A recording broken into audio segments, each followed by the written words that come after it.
great piece in The Hill, op-ed on nomination of Jay Powell as the worst Fed chairman in history. And I want to just share with you, the American people, the case against Powell. It's really important to understand that we're in a situation now where the Federal Reserve is holding interest rates artificially high, contrary to the data. They should be at least 50 basis points lower, maybe more. And why does that matter to you, the American people? Let me count the ways. If you think about rates that are 50% higher than they should be, that's a loss of about a quarter to a half point of real gross domestic product growth. And that translates into lost jobs to the tune of about 750,000 jobs we don't create. It translates into lost tax revenues.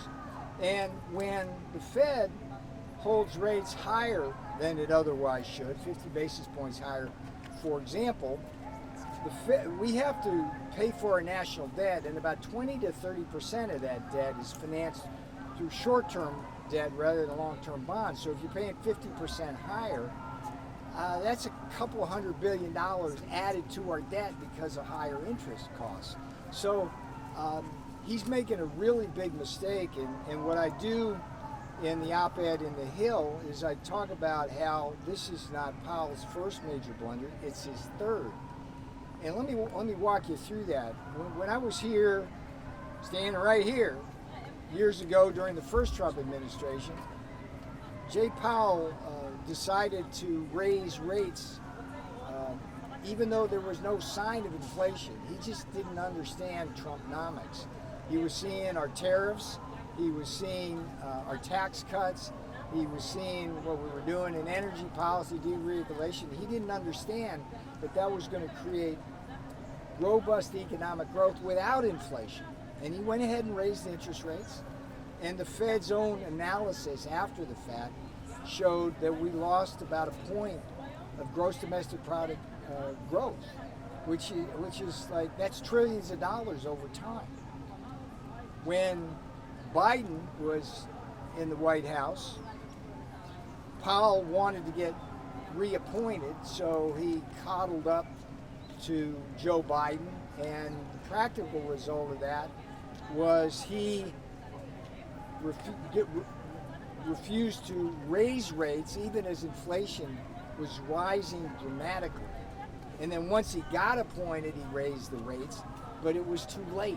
And we wound up with that horrible inflation. And the other thing I hold Jay Powell accountable for during the Biden years is the responsibility of the Federal Reserve Chairman to speak out if the executive branch or the legislative branch are acting fiscally irresponsible. So even as Biden and the Democrat Congress were passing these incredibly fiscally irresponsible bills like the misnomer, the Inflation Reduction Act, and all the trillions of dollars of debt they added, Powell kept his mouth shut, didn't say a word. All he did was accommodate, that's the Fed lingo, accommodate the inflation by printing money and keeping rates too low for too long.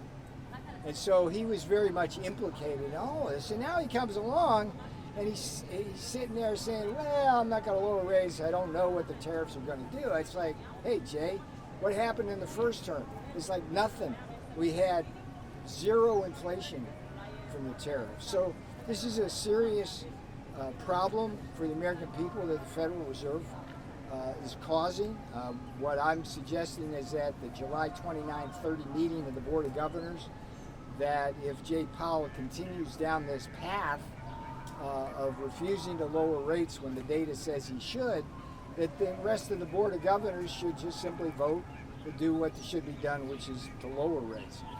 The last thing I should say, the interesting part of the Hill piece is, for you journalists, is a little bit of background history. I worked my way through bad Fed chairs and good, right? One of the bad ones was Arthur Burns, who during the Nixon years helped Nixon get reelected by printing a bunch of money in going into the 72 election.